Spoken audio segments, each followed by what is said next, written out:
We also have a team from FEMA here tomorrow to provide federal assistance. That includes experts from Homeland Security, the EPA, Department of Defense, Health and Human Services, and the Army Corps. Here's what we know right now. As the storm approaches, the risk of tornadoes will be greater on the east side of the storm. Right now, Tropical Storm Michael has 50-mile-an-hour winds and is forecast to move slower and grow stronger, making landfall as a Category 2 storm midweek along the northeast Gulf Coast. A Category 2 storm. That means the Panhandle and Big Bend could see winds in excess of 100 miles per hour. Remember, this storm could grow stronger and be a Category 3 hitting our state. This storm will be life-threatening and extremely dangerous. The National Hurricane Center is expecting to begin issuing tropical storm and hurricane watches tomorrow morning. We're expecting 2 to 4 inches of rain, and some areas might see 5 inches of rain. Tropical Storm Michael will bring dangerous storm surge to many areas, even those outside the path. If this storm hits Panama City, Tampa could still have storm surge. You cannot hide from storm surge, so get prepared and get out if an evacuation is ordered.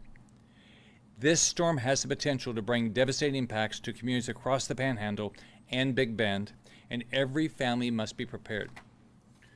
We all saw the damage that Hurricane Irma did to the neighborhoods in its path just 2 years ago, and Tropical Storm Michael is forecast to have similar impacts. Here's what the state is doing right now. The Florida National Guard has 5,500 Guard members available for deployment, and right now I am activating 500 for planning, logistics, and response. Fish and Wildlife is actively monitoring Tropical Storm Michael and is ready to respond. They put 40 additional law enforcement officers from outside the projected path on notice to deploy. This includes a variety of specialized equipment, including shallow draft boats, ATVs, airboats, and four-wheel drive vehicles. Department of Transportation is actively monitoring Tropical Storm Michael and is preparing crews in anticipation of landfall in the Panhandle. The Agency for Healthcare Administration is in contact with healthcare facilities to ensure they have the resources they need. There is nothing that our state will not do to make sure that every family and visitor in Florida is prepared for any possible impact from this storm. We know that storms like Michael can be absolutely devastating and life-threatening, and that's why we all have to take this very seriously. Families should take this opportunity to get 3 days of food and water and make sure all medications are ready.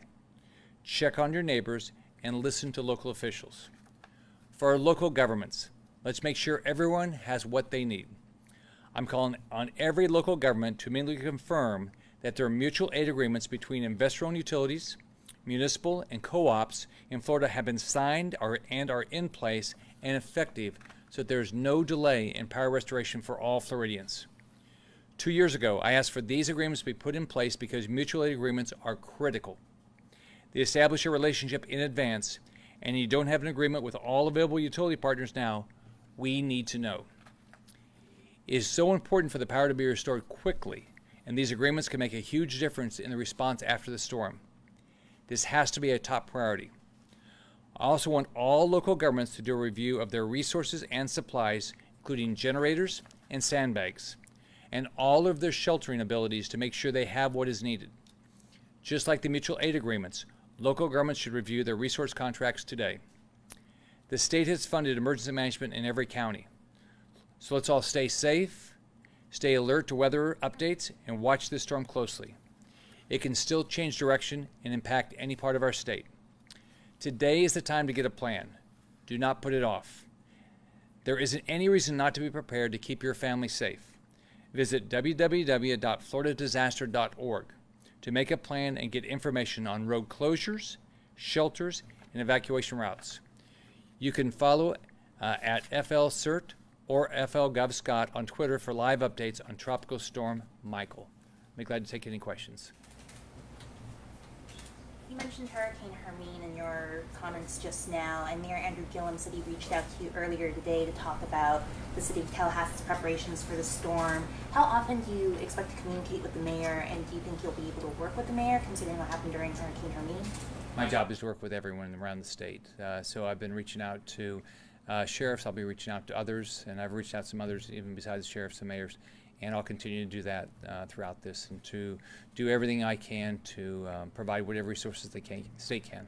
I know Tallahassee's mutual aid agreements were a source of concern during Hermine 2 years ago. Do you think the city is now prepared to handle this storm? I know my expectation is, everybody take the time to get prepared. What I found with Hermine is the co-ops, the municipals, the investor-owned did not have agreements. And what I started a couple of years ago, and I've asked everybody to make sure they have them in place so everybody can share the resources to get this done. Governor, you compared this to Hurricane Hermine, but is this storm like a Hurricane Matthew, where it kind of goes up the side of the coast and could impact the entire west coast of the state? Yeah, it's a little bit it's a little further off. The problem with Matthew is it was pretty close, so it just scraped our beaches, and then we kept worried if it's going to turn. So we'll see as this every update we'll get if it'll turn to the east anymore. If you look at it, it's got a slight turn, anticipated now. So we'll see as it comes. I've been talking to Amy Gotzi, the state meteorologist, yesterday and today to just try to understand. But it can still turn. The other thing I think everybody's got to realize: the National Hurricane Center didn't put out storm surge numbers yet, but we can. If this, I try to give the example. If it hits Panama City, we can still have pretty significant storm surge down on the west coast. So just because it looks like it's going up, in that direction, don't assume you're not going to get storm surge over there. And if anybody that saw the devastation after Irma in the Keys, and when it comes in and it sucks everything out, it's devastating. The storm surges, so. Governor, about what to expect for wind conditions up here in Tallahassee. Obviously, with Hermine, one of the issues was we have so many of these giant trees that just tore up our power lines. Well, they put out the anticipated wind numbers, but I think this is similar to Hermine as far as right now. I mean, it's going to everything keeps changing, but we're going to have right now. You would have to expect we're going to have significant wind in the Tallahassee area. So. Yes. Is there a timeline for announcements regarding closures of airports, schools, government buildings, things like that? Those will all be done locally. So what everybody's got to do is follow.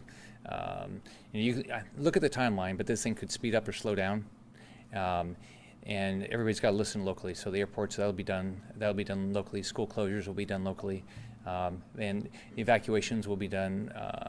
Most of the evacuations will be done locally. I've had to do evacuations also, but we'll take one more question. Most of them will be done What locally. about state offices, state closures in Tallahassee? We'll make a decision. We'll make a decision as it gets closer. So the big, look, here's the way I look at it. Everybody's got to get ready. I mean, don't take a chance. I mean, this thing is Category 2, which is significant. It's 100+ mile an hour winds. That's pretty devastating. We're going to get storm surge. We have wind. We have the chance of flooding. We have a significant chance of tornadoes. Especially to the east side of the storm. They said there's a much greater chance of tornadoes there. So everybody's got to get ready and watch your local weather. Watch, if there's evacuation, listen to it. Don't take a chance. I mean, we all love our families, and I love my family, and I don't want anything to happen to them. I don't want anything to happen to anybody's family in this state. So everybody's got to take responsibility. For your family has to take responsibility. Local government has got to take responsibility. I know we're going to do everything we can to be helpful.